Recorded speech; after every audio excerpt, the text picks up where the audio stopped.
A chuva começou a cair por volta das 7 da noite, uma chuva fina que logo se transformou em temporal. As ruas do bairro industrial ficaram desertas rapidamente. Apenas os raros trabalhadores do turno noturno corriam para seus destinos, encolhidos sob guarda-chuvas que pouco protegiam contra o vento lateral que açoitava a cidade.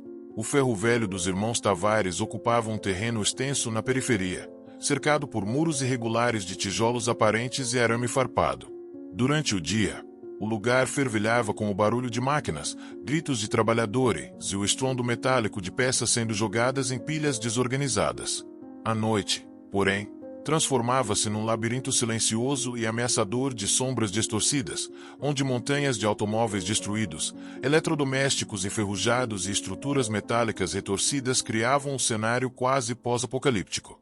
Matheus Tavares, o mais velho dos irmãos, tinha 42 anos e trabalhava no ferro velho desde os 14, quando o pai ainda era vivo e o negócio era apenas um pequeno depósito.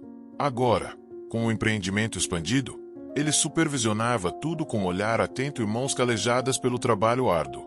Seu irmão mais novo, Rafael, com 35 anos, cuidava da parte administrativa e das negociações com fornecedores. Eram diferentes em temperamento, Matheus, mais impulsivo e direto, Rafael, calculista e diplomático, mas formavam uma dupla eficiente. Naquela quinta-feira específica, Matheus tinha ficado até mais tarde para conferir um carregamento de peças que chegaria na manhã seguinte.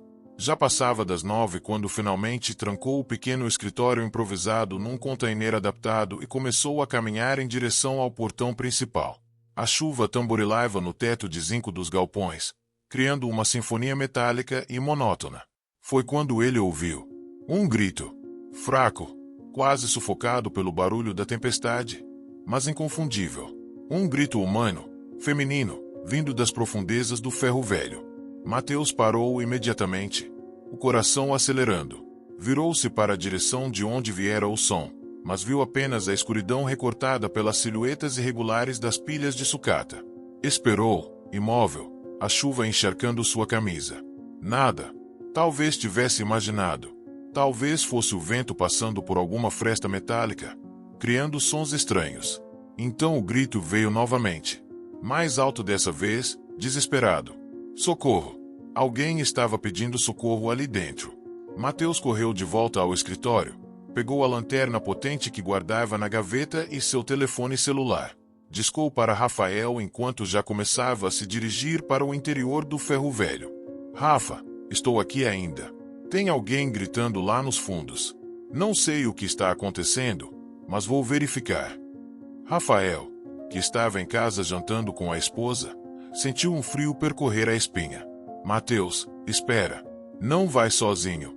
Ligo para a polícia e já saio daí. Não dá tempo, cara. A pessoa pode estar machucada. Só vou dar uma olhada. Fica na linha comigo. Matheus avançou entre as pilhas de metal, a lanterna cortando a escuridão em feixes trêmulos. Suas botas afundavam nas poças de água e lama que se formavam entre os destroços. O cheiro característico do ferro velho, uma mistura de ferrugem, óleo queimado e terra molhada, ficava mais intenso com a chuva. Socorro! Por favor! Alguém! A voz vinha definitivamente dos fundos, da área onde ficavam os automóveis mais recentemente chegados, ainda não desmontados. Matheus apressou o passo, o feixe de luz da lanterna dançando descontroladamente à sua frente. Rafael permanecia na linha, ouvindo apenas a respiração pesada do irmão e o barulho da chuva. Quando Matheus alcançou a área dos veículos, varreu o espaço com a lanterna. Havia pelo menos 20 carros empilhados de forma precária, alguns completamente amassados, outros apenas danificados. Carcaças de vans, sedãs, até um ônibus antigo no canto. Onde você está? Continue gritando. Um gemido respondeu, vindo de algum lugar próximo. Matheus seguiu o som, contornando uma pilha de para-choques enferrujados. Foi então que a viu. No espaço estreito entre dois veículos compactados, havia uma mulher. Jovem, talvez 20 e poucos anos, com cabelos escuros grudados no rosto pela chuva e sujeira. Estava agachada, abraçando os joelhos, e quando a luz da lanterna a atingiu, ela levantou um braço para proteger os olhos, revelando marcas arroxeadas nos pulsos. Meu Deus! Mateus sussurrou, paralisado por um momento. Rafa, achei. É uma mulher. Está machucada. Aproximou-se devagar, tentando não assustá-la mais. Ei, está tudo bem agora. Vou te tirar daqui. Você está ferida? Consegue andar? A mulher o encarou com olhos arregalados, cheios de terror, como um animal acuado. Não respondeu, apenas começou a tremer violentamente. Mateus percebeu que ela estava descalça, usando apenas uma calça jeans rasgada e uma blusa fina, completamente encharcada. Não vou te machucar, ele disse, baixando-se lentamente até ficar na altura dela. Meu nome é Mateus. Este é meu ferro velho. Como você veio parar aqui? Ela abriu a boca, mas nenhum som saiu inicialmente. Depois, numa voz rouca e quebrada. Ele me trancou aqui. Disse que voltaria. Um calafrio percorreu Mateus. Quem te trancou aqui? Antes que ela pudesse responder, ouviram o som de um motor. Faróis iluminaram a entrada do ferro velho. Rafael tinha chegado, e não estava sozinho. Trouxera consigo 2 vizinhos e já havia ligado para a polícia. A mulher entrou em pânico completo ao ver as luzes. Não. Ele voltou. Tentou se levantar e correr, mas estava fraca demais. Cambaleou e teria caído se Mateus não a amparasse. Calma, é meu irmão. Você está segura agora? Rafael e os outros chegaram correndo, e a cena que encontraram os deixou sem palavras. A mulher estava agora nos braços de Mateus, soluçando incontrolavelmente, repetindo frases desconexas sobre alguém que a havia prendido, que voltaria para buscá-la, que não podiam deixá-la ser levada novamente. Rafael imediatamente tirou sua própria jaqueta e cobriu a mulher. A polícia está vindo. E pediu uma ambulância também. Os minutos seguintes foram tensos.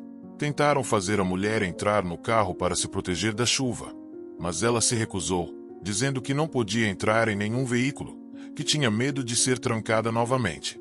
Ficaram ali, sob a chuva, esperando as sirenes que finalmente ecoaram na distância. A polícia chegou em 2 carros, seguida de perto pela ambulância. Os paramédicos avaliaram rapidamente a mulher: desidratação, hipotermia inicial, múltiplas contusões e escoriações, mas nada que parecesse ameaçar sua vida imediatamente. Ela se recusou a ser colocada na maca, insistindo que podia andar, mas aceitou um cobertor térmico e uma garrafa de água. O investigador responsável, um homem de meia idade chamado Silva, começou a fazer perguntas. Primeiro aos irmãos Tavares, sobre como a encontraram, sobre quem tinha acesso ao ferro velho, sobre os últimos carregamentos recebidos. Depois, com cuidado, voltou-se para a mulher. Senhorita, sei que está assustada, mas preciso que me conte o que aconteceu. Pode começar pelo seu nome. Ela olhou para ele com olhos vazios por um longo momento. Depois, quase num sussurro: Camila Rodrigues. Camila, pode me dizer como veio parar aqui?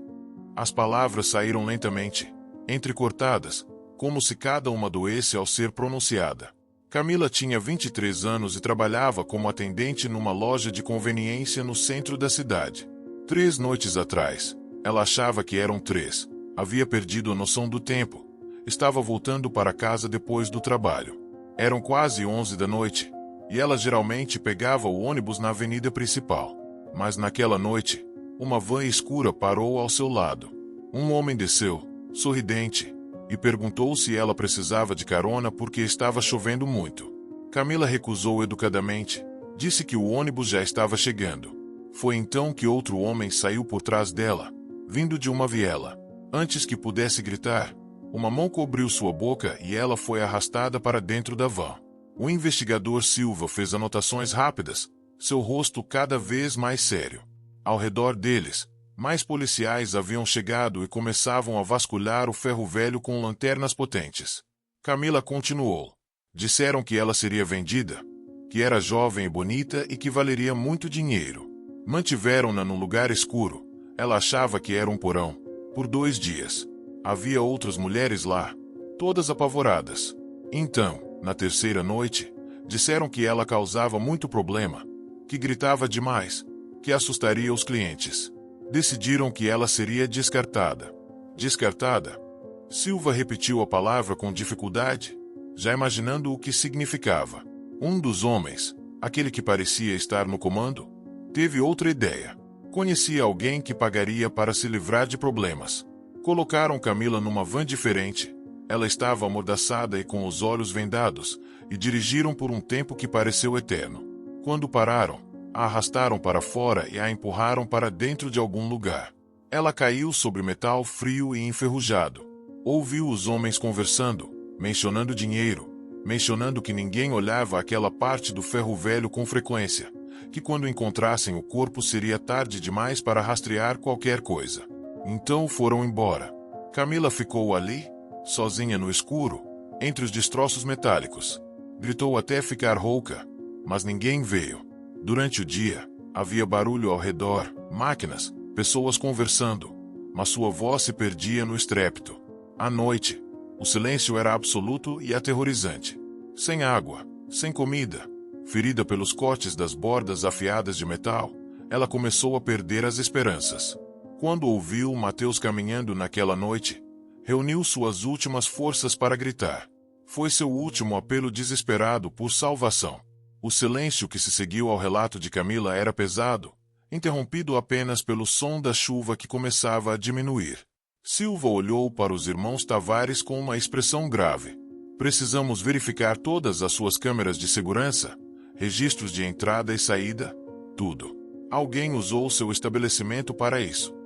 Mateus balançou a cabeça, atordoado. Temos câmeras apenas na entrada principal e no escritório. Os fundos, nunca achamos que fosse necessário. Rafael, pálido, acrescentou. Recebemos carregamentos de vários lugares. Leilões de veículos apreendidos, seguradoras, empresas que descartam equipamentos. São muitos fornecedores diferentes. Precisaremos dos nomes de todos. E das empresas de transporte também. Camila foi finalmente convencida a ir para o hospital, mas apenas depois que Silva prometeu que haveria uma policial feminina com ela o tempo todo e que Mateus e Rafael poderiam visitá-la no dia seguinte. Ela havia desenvolvido uma confiança frágil mas real nos irmãos, especialmente em Mateus, que a havia encontrado. Depois que a ambulância partiu, Silva caminhou com os irmãos até o escritório. A chuva havia parado completamente agora, deixando apenas o som de gotas caindo das estruturas metálicas. Vocês entendem a gravidade disso, certo? Silva disse enquanto se sentavam. Se o que ela diz é verdade, e não tenho motivos para duvidar, estamos lidando com uma rede de tráfico humano. E alguém com acesso ao seu ferro velho está envolvido. Mateus afundou na cadeira, passando as mãos pelo rosto molhado. Quem? Quem poderia? Temos 15 funcionários fixos. Conheço a maioria há anos. Pode não ser um funcionário direto. Pode ser alguém que faz entregas, alguém que conhece a disposição do lugar, os horários. Precisamos investigar todos. Rafael puxou os arquivos digitais, começando a listar nomes, empresas, datas de entregas dos últimos meses. Silva chamou reforços, uma equipe especializada em crimes contra a pessoa. O ferro velho, que deveria estar silencioso naquela hora, tornou-se um formigueiro de atividade policial. Encontraram o local exato onde Camila havia sido mantida, um espaço entre uma van antiga e um caminhão destruído, parcialmente coberto por uma lona rasgada. Havia sinais de que ela tinha tentado escapar, arranhões nas portas dos veículos, manchas de sangue onde havia cortado as mãos tentando forçar passagem. Também encontraram uma garrafa plástica vazia. Haviam dado a ela água, pelo menos uma vez, apenas o suficiente para mantê-la viva. À medida que a noite avançava e se transformava em madrugada, mais detalhes emergiam. Silva recebeu uma ligação de um colega que estava verificando os registros de pessoas desaparecidas. Camila havia sido reportada como desaparecida por sua mãe 3 dias atrás. Mas havia algo mais. Outras 6 mulheres jovens haviam desaparecido na região nos últimos 4 meses, todas com perfis semelhantes, entre 18 e 25 anos, sem família extensa, trabalhando em empregos noturnos. Isso é maior do que pensávamos, Silva murmurou para si mesmo, olhando para a lista de nomes na tela do seu celular. No hospital, Camila havia recebido fluidos intravenosos e estava sendo examinada por uma equipe médica. A policial que ficou com ela Uma mulher chamada Júlia, com experiência em casos de violência contra a mulher, estava ganhando sua confiança gradualmente. Camila começou a se lembrar de mais detalhes, vozes que havia escutado, fragmentos de conversas entre seus captores. Mencionou o nome, Duarte. Um dos homens havia chamado outro de Duarte. E havia algo sobre uma operação que aconteceria no fim de semana, algo grande envolvendo um container que sairia do porto. Júlia transmitiu essas informações imediatamente para Silva, que estava começando a montar um quadro mais amplo.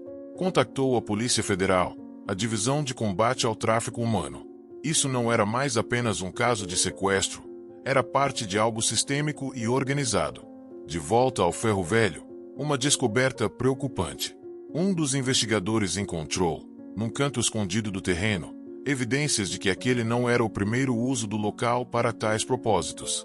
Havia pertences femininos escondidos sob uma pilha de pneus velhos, um sapato, uma bolsa com documentos que identificavam uma das mulheres desaparecidas meses atrás, Helena Cardoso, 21 anos, vista pela última vez saindo de seu trabalho num restaurante. Mateus sentiu as pernas fraquejarem quando mostraram os itens a ele. Meu Deus, isso está acontecendo há meses e nós não sabíamos de nada. Silva colocou uma mão em seu ombro. Não se culpem. Esses criminosos são espertos. Escolhem lugares grandes, com muito movimento durante o dia, mas vazios à noite, onde os gritos de suas vítimas se perdem no barulho das máquinas ou na vastidão do espaço. Rafael estava revisando os registros de entrega quando algo chamou sua atenção. Olha isso. Nos últimos 6 meses, tivemos entregas regulares de uma mesma transportadora, a Transcarga Neves. Mas quando verifico com nossas encomendas, metade dessas entregas não corresponde a nenhuma compra nossa. Silva imediatamente requisitou a investigação da transportadora. Às 6 da manhã, quando o sol começava a nascer sobre a cidade ainda molhada pela chuva noturna, eles tinham um mandado de busca. A Transcarga Neves operava de um galpão nos arredores da cidade. Quando a polícia chegou, encontraram um lugar aparentemente legítimo, com caminhões e vans estacionados, funcionários chegando para o turno da manhã. Mas ao vasculharem os escritórios, descobriram um computador com arquivos criptografados. O técnico forense conseguiu acessar parte do conteúdo. Ali estava tudo: planilhas com nomes de mulheres, datas, valores, rotas de transporte, contatos internacionais. A Transcarga Neves era uma fachada para uma operação de tráfico que movia mulheres não apenas dentro do país, mas para fora dele. O Ferro Velho dos Tavares era um de vários pontos de retenção temporária, lugares onde mantinham as vítimas escondidas por períodos curtos antes de movê-las novamente. O dono registrado da transportadora, Eduardo Neves, foi preso em sua casa às 7 da manhã. Inicialmente tentou negar tudo, mas quando confrontado com as evidências, começou a negociar. Disse que era apenas um intermediário, que havia outras pessoas envolvidas, pessoas com poder e conexões. Deu um nome: Duarte Costa, um empresário local com negócios em importação e exportação. Duarte era a peça-chave, aquele que organizava a logística internacional, que tinha contatos no exterior, que transformará o tráfico de pessoas numa operação lucrativa e sofisticada. A operação se expandiu rapidamente. A Polícia Federal assumiu o comando, coordenando batidas simultâneas. Às 10 da manhã daquele dia, Duarte Costa foi preso em seu escritório luxuoso no centro da cidade, cercado por papéis de importação legítimos que escondiam sua verdadeira atividade. Seu advogado chegou minutos depois, mas as evidências eram esmagadoras. Nos dias seguintes, a história se desenrolou como uma tapeçaria macabra. Descobriram que a rede operava há mais de 2 anos. Dezenas de mulheres haviam sido traficadas, algumas encontradas em outros países através de cooperação internacional, outras nunca mais vistas. O Ferro Velho dos Tavares havia sido usado apenas nos últimos 6 meses, depois que alguém da rede identificou a vulnerabilidade do local, grande, com áreas pouco monitoradas, movimento constante que ajudava a mascarar atividades suspeitas. Camila permaneceu no hospital por uma semana. Além das feridas físicas, os médicos estavam preocupados com seu estado psicológico. Ela tinha pesadelos constantes, se assustava com ruídos súbitos, evitava qualquer espaço confinado. Uma equipe de psicólogos especializados em trauma começou a trabalhar com ela. Mateus e Rafael a visitaram todos os dias. Sentiam uma responsabilidade profunda, mesmo que racionalmente soubessem que não tinham culpa. Prometeram a ela que fariam tudo o que estivesse ao seu alcance para ajudá-la a se recuperar. Ofereceram apoio financeiro para tratamento psicológico. Ajudaram sua mãe com as despesas médicas não cobertas pelo sistema público. A mãe de Camila, Dona Vera, uma mulher pequena mas forte que trabalhava como faxineira, abraçou os irmãos com lágrimas nos olhos. Vocês salvaram minha filha. Salvaram minha menina. Nunca terei como agradecer o suficiente. Mas havia outras mães que não tiveram a mesma sorte. À medida que a investigação avançava, corpos foram encontrados. 3 das mulheres desaparecidas meses antes estavam mortas, descartadas quando se tornaram problemáticas, como quase acontecerá com Camila. As famílias dessas vítimas receberam um fechamento terrível, mas ao menos puderam enterrar suas filhas com dignidade. O ferro velho foi temporariamente interditado pela polícia para investigação completa. Mateus e Rafael usaram esse tempo forçado para reimaginar completamente a segurança do local.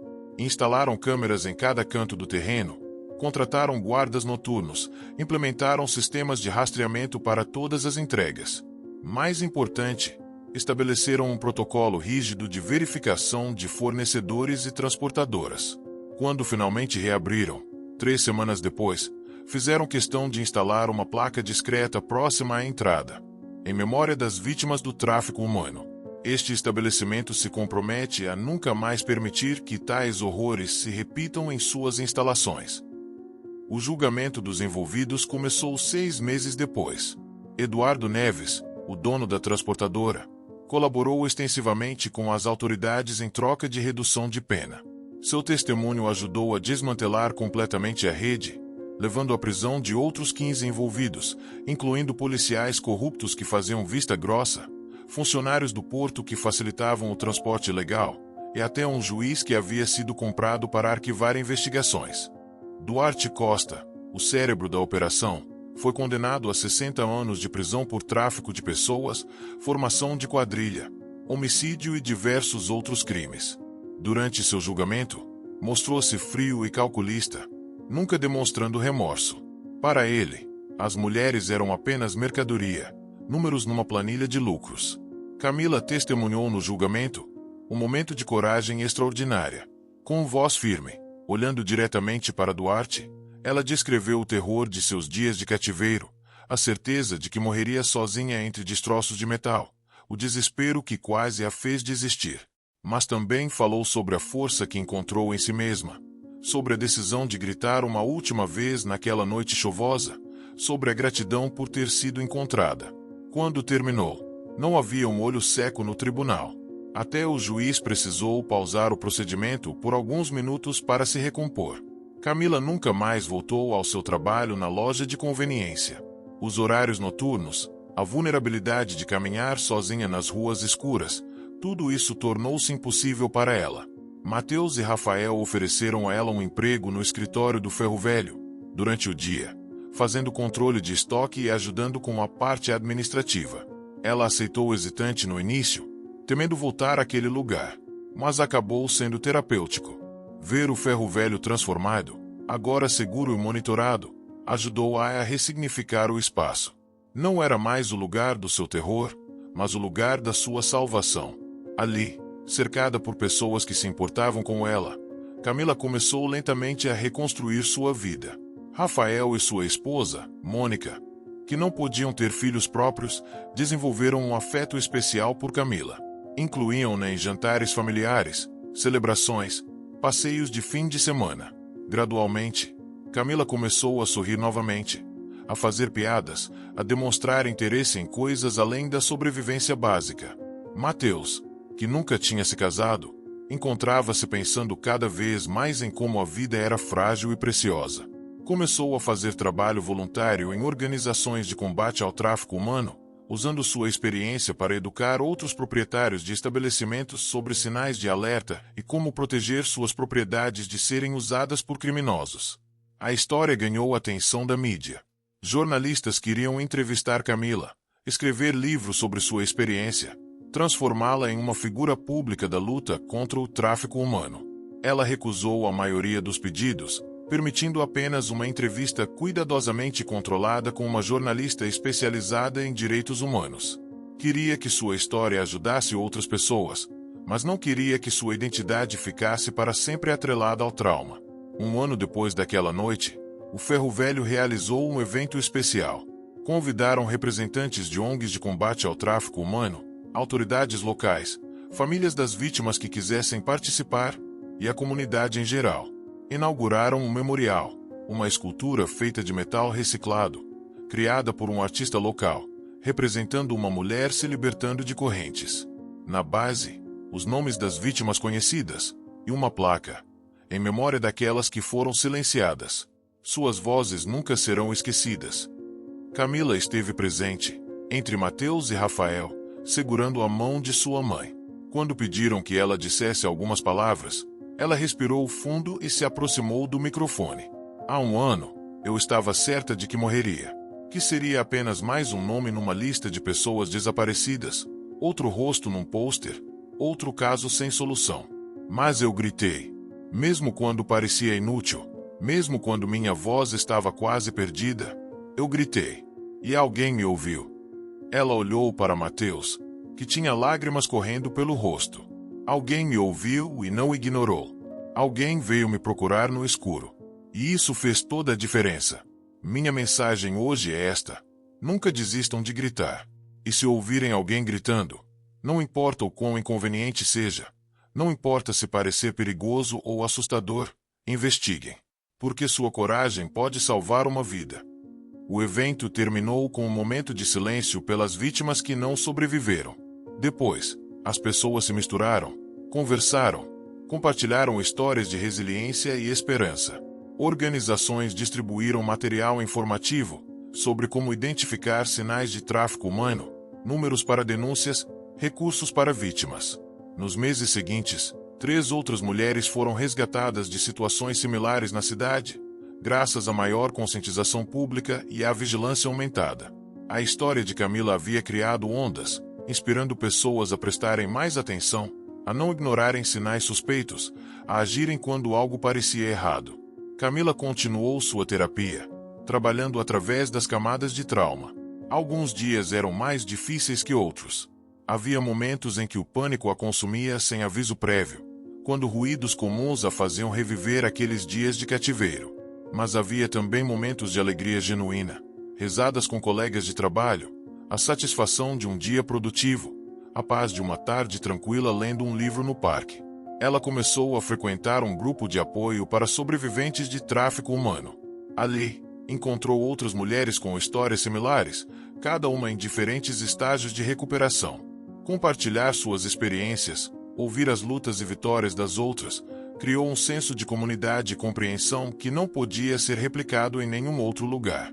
Foi nesse grupo que Camila conheceu Ana, uma mulher alguns anos mais velha que havia sido traficada para outro país e conseguido escapar. Ana agora trabalhava como defensora dos direitos das vítimas, ajudando a moldar políticas públicas e treinar policiais. Ela se tornou uma mentora para Camila, mostrando-lhe que era possível não apenas sobreviver, mas usar a experiência para criar mudanças positivas. Inspirada por Ana, Camila começou a falar em escolas e universidades sobre segurança pessoal e os perigos do tráfico humano. Sua juventude e autenticidade tornavam sua mensagem especialmente impactante para audiências jovens. Ela enfatizava estratégias práticas, nunca andar sozinha tarde da noite, sempre avisar alguém sobre seus planos, confiar em instintos quando algo parecia errado. Mateus frequentemente a acompanhava nessas palestras, compartilhando sua própria perspectiva sobre como até pessoas bem-intencionadas podem inadvertidamente facilitar crimes, ao não manterem segurança adequada em suas propriedades. Juntos, formavam um testemunho poderoso de como tragédia pode se transformar em propósito. 2 anos após o resgate, Camila decidiu voltar a estudar. Inscreveu-se num curso de serviço social numa universidade pública, com planos de especializar-se em assistência a vítimas de violência. Rafael e Mônica ofereceram ajuda financeira, mas Camila, sempre independente, aceitou apenas um empréstimo que insistiu que pagaria de volta. Equilibrar trabalho, estudos e recuperação contínua era desafiador, Mas Camila descobriu que tinha uma resiliência que nunca soubera possuir. Cada obstáculo superado, cada prova passada, cada dia vivido em liberdade era uma vitória contra aqueles que haviam tentado reduzi-la à mercadoria. O ferro velho dos Tavares tornou-se conhecido não apenas como negócio, mas como símbolo de vigilância comunitária e responsabilidade social. Outros empresários da região começaram a procurar Mateus e Rafael para conselhos sobre como implementar medidas de segurança similares. Os irmãos nunca cobravam por essas consultas, vendo-as como parte de sua responsabilidade moral. Dona Vera, a mãe de Camila, desenvolveu uma amizade profunda com Mônica. As duas mulheres, unidas pela experiência compartilhada do quase trauma, encontravam conforto na companhia uma da outra. Frequentemente se reuniam para café. Conversando sobre suas filhas, Mônica havia passado a ver Camila dessa forma: seus medos, suas esperanças. O investigador Silva, que liderou o caso inicial, manteve contato com Camila ao longo dos anos. Ele havia trabalhado em muitos casos difíceis ao longo de sua carreira, mas havia algo sobre este que o marcará profundamente. Talvez fosse a sorte inacreditável de Camila ter sido encontrada a tempo. Talvez fosse o horror de pensar em quantas outras não tiveram a mesma sorte. Ele usou o caso como exemplo em treinamentos policiais, enfatizando a importância de seguir cada pista. Não importa quão improvável pareça. Aquele grito na noite, que poderia ter sido ignorado como vento ou animais, salvou uma vida e derrubou uma rede criminosa inteira. 3 anos após aquela noite chuvosa, Camila se formou em serviço social. A cerimônia de formatura foi um momento emocional, com sua mãe, os irmãos Tavares e suas famílias, membros do grupo de apoio, até Silva comparecendo para celebrar. Quando Camila atravessou o palco para receber seu diploma, a ovação foi ensurdecedora. Ela conseguiu emprego numa ONG que trabalhava especificamente com vítimas de tráfico humano, oferecendo suporte psicológico, legal e prático. Sua própria experiência a tornava incrivelmente eficaz. Ela entendia o trauma numa maneira que nenhum livro-texto poderia ensinar. As mulheres que ajudava viam nela prova viva de que recuperação era possível, que vida após o horror não apenas existia, mas podia ser rica e significativa. O ferro velho continuou operando, agora como um dos estabelecimentos mais seguros da região. Mateus nunca mais trabalhou até tarde sozinho sem avisar alguém. Rafael implementou sistemas de check-in regular para todos os funcionários. E toda nova pessoa contratada recebia treinamento específico sobre segurança e sinais de alerta para atividades criminosas. A escultura memorial tornou-se um ponto de referência local. Pessoas às vezes deixavam flores na base, especialmente em datas significativas. Escolas traziam alunos para visitas educacionais, usando o local como ponto de partida para discussões sobre direitos humanos e justiça social. Camila eventualmente se mudou para seu próprio apartamento, um passo importante em sua jornada de independência. Decorou-o com cores claras e janelas amplas, nunca mais queria se sentir presa ou confinada. Adotou um gato, que nomeou Coragem, e encontrou conforto na rotina de cuidar de outro ser vivo. Houve relacionamentos que não funcionaram, homens que não conseguiram lidar com a profundidade de seu trauma ou as limitações que ainda carregava. Mas Camila aprendeu a não se culpar por isso. Algumas pessoas simplesmente não eram fortes o suficiente para caminhar ao lado de uma sobrevivente. E tudo bem. Ela era completa por si mesma. 5 anos após o resgate, Camila deu uma entrevista para um documentário sobre tráfico humano no Brasil. Pela primeira vez, permitiu que seu rosto fosse mostrado, que seu nome completo fosse usado. Já não tinha medo de ser definida por sua experiência. Havia construído uma identidade rica e multifacetada que incorporava, mas não era limitada por seu trauma. No documentário, ela voltou ao ferro velho com Mateus. Caminharam juntos até o local onde ela havia sido encontrada, agora completamente reorganizado e irreconhecível. Ela tocou o metal frio de um carro próximo e falou sobre como, naquele momento de desespero absoluto, nunca imaginou que estaria ali anos depois, viva, livre, feliz. O tráfico humano tenta roubar tudo de você, ela disse para a câmera. Sua liberdade, sua dignidade, sua humanidade. Mas há algo que nunca conseguiram tirar de mim: minha esperança. Mesmo nos momentos mais escuros, uma partezinha de mim se recusou a desistir. E foi essa parte que gritou naquela noite. Foi essa parte que sobreviveu.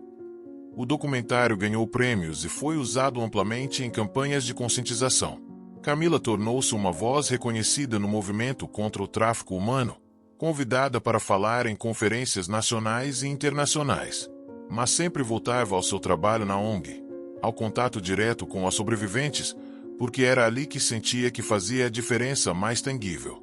Mateus, agora com quase 50 anos, olhava para trás com uma mistura de horror pelo que quase aconteceu e gratidão pelo que foi alcançado. Aquela decisão de investigar os gritos, de não ignorá-los como o vento ou sua imaginação, alterou o curso de inúmeras vidas. Salvou Camila, levou à prisão de criminosos perigosos, resultou no resgate de outras vítimas, inspirou mudanças sistêmicas em como estabelecimentos privados pensavam sobre segurança. Rafael às vezes se perguntava sobre as mulheres que não foram salvas, cujos corpos foram encontrados ou que desapareceram sem deixar rastro. O peso dessa consciência nunca desapareceu completamente. Mas ele canalizava isso para a ação, continuando a trabalhar com autoridades e organizações para prevenir que outros estabelecimentos fossem usados de maneira similar. A rede de tráfico liderada por Duarte Costa nunca se recuperou completamente do desmantelamento. Alguns membros menores eventualmente saíram da prisão, mas estavam marcados, monitorados, suas atividades limitadas. O próprio Duarte morreria na prisão anos depois, de causas naturais, sem nunca ter mostrado remorso genuíno. Mas o trabalho contra o tráfico humano continuava. Novas redes surgiam, mais sofisticadas, mais cuidadosas. Camila e outros defensores sabiam que era uma batalha contínua, que vigilância constante era necessária. Mas cada vida salva, cada vítima recuperada, cada criminoso preso era uma vitória que valia cada esforço. Numa tarde de outono, 7 anos após aquela noite fatídica, Camila estava sentada num café com Ana, sua mentora. Discutiam um novo programa de treinamento que estavam desenvolvendo para profissionais da saúde, ensinando-os a reconhecer sinais de tráfico em pacientes. Você já pensou, Ana disse, mexendo seu café, sobre como seria sua vida se Mateus não tivesse ouvido você naquela noite? Camila ficou quieta por um momento, olhando pela janela para as ruas movimentadas. Penso nisso toda vez que ajudo alguém. Toda vez que vejo uma sobrevivente começar a reconstruir sua vida. Eu estava a horas, talvez minutos, de me tornar apenas mais uma estatística. Mas não fui. E agora tenho a responsabilidade de usar cada dia extra que me foi dado para fazer diferença. Ela virou-se para Ana com um sorriso. Mas sabe o que penso mais ainda? Penso em todas as pequenas decisões que levaram àquele momento.